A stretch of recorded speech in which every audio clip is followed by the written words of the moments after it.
reception.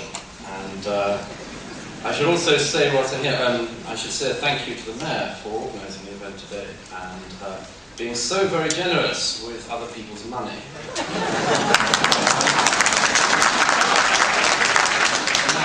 I believe, like Dr. Pines, that we do not face a clash of civilizations. In fact, I think we can agree that no one on this stage does believe in the clash of civilizations. It's a straw motion. But I would stress that I, like Dr. Pipes, believe that we are facing and are involved in a clash of civilization and barbarism. And just in case there's any doubt about what I mean by barbarism, it is Islamic fundamentalism, jihadism, led by jihadist ideology. That is a barbarism that primarily threatens us and which we should be fighting.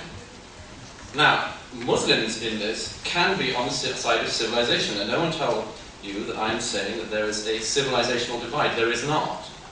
There are Muslims who can be on our side, and many, many are, and there are Muslim countries who can be on our side. Unfortunately, far too many Muslims, largely because of people being elevated who should not be elevated, far too many Muslims are being, in this country and abroad, put onto the wrong side of this debate. We should be wooing the Democrats in the Muslim world onto this side. We should be helping the moderate Muslims. We should not, in other words, be elevating organizations like the Muslim Council of Britain, the Muslim Association of Britain, that is the leader to a civilizational clash. Now, I would stress, ladies and gentlemen, Mr. Livingstone has so far this morning explained how the Cold War was our fault. And I would stress that there's another similar rewriting of history from Monsieur Koob here. There are all of the problems of the world, all the problems of the jihad, all the problems of violence come down to us. It's all to do with the Iraq War, it's all to do with Afghanistan. You've heard it a million times, this is not new stuff. But I would stress to you that if that argument were true, to take it seriously for a moment, and we should, if that argument were true, it doesn't explain quite a lot of things. In other words, as well as being, in a fundamental way, I believe, racist, i.e. the people who are doing the act are not responsible. They don't even have culpability. They can't even make choices. They can't even screw up unless it's our fault. Now, apart from that, it is also simply historically inept. If it is our fault, ladies and gentlemen, perhaps Mr. Koob or Mr. Livingstone could answer this, if all of the problems of the jihad are our fault, why are currently, and have been for a long time, Muslims slaughtering Hindus in India? Why are they slaughtering, and have been for a long time, Buddhists in Indonesia and Thailand? Why are they murdering animists in South Sudan? Is that because of the Iraq War? Are we going to relay that one at the fascist junker of Bush and Blair as well? I don't think so.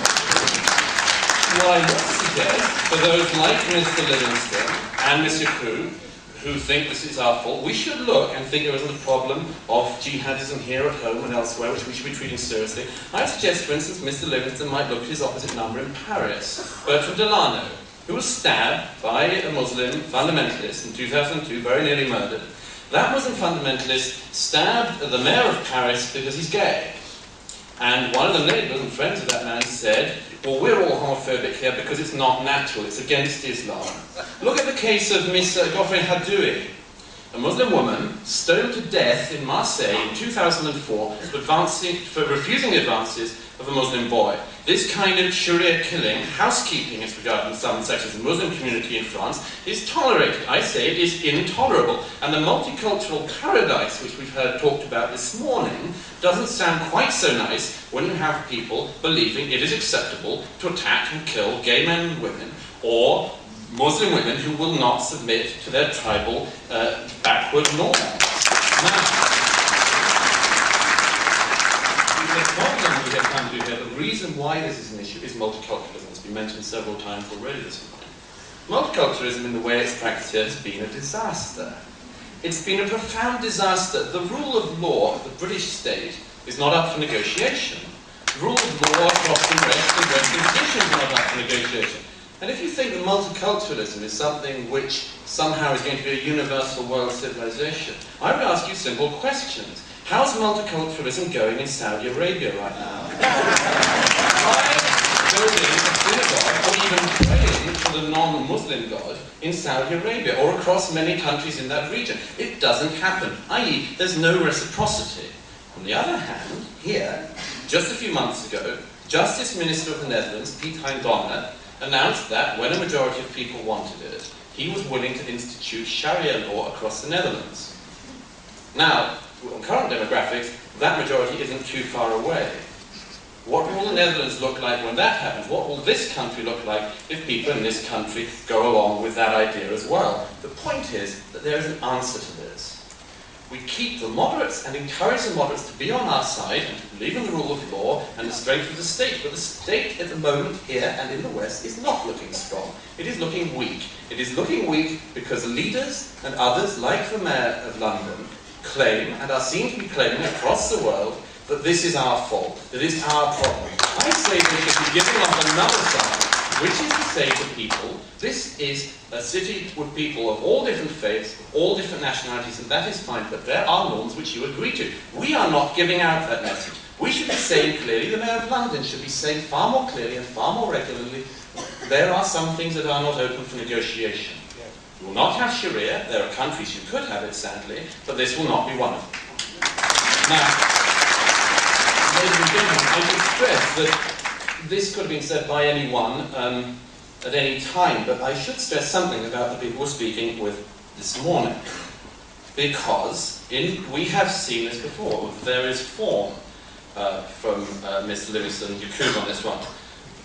In the last 3 decades, 2 different groups of people have tried to murder and have murdered in large numbers the people of this city.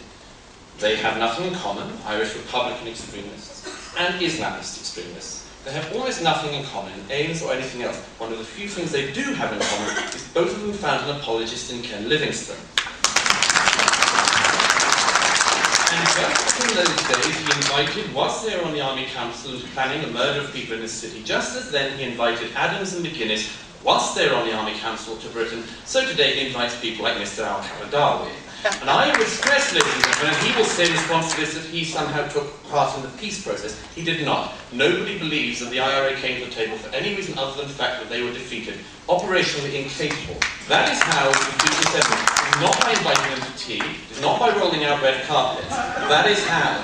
Now, he could have today invited, as his co-debater, a moderate. He could have invited somebody from the moderate secularist Muslim Association in France of Muslim women, neither whores nor submissives, a wonderful organisation. He could have done that.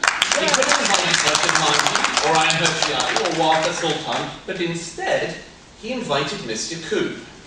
Ms. Yacoub, a spokesman for Birmingham Central Mosque and for the head of that mosque, Mohammed Nassim, who believes that 7/7 wasn't carried out by Muslims and so on.